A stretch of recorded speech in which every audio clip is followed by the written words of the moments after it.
મોરાલની દીકરી છે, બોમણની દીકરી છે. એક દરબાર, બે પટેલ, બીજું બે રબારી. બે પટેલ ને બે રબારી ને એક દરબાર.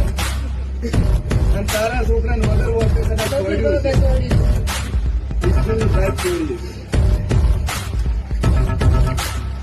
અને આટલા એને અરજ કરી છે માતાને.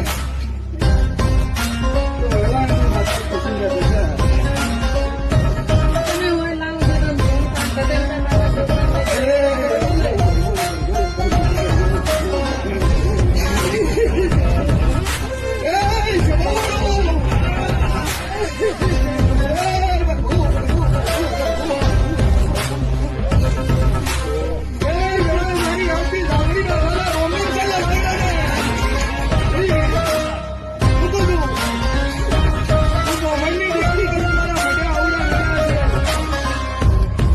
આપણી પહોંચ નહીં.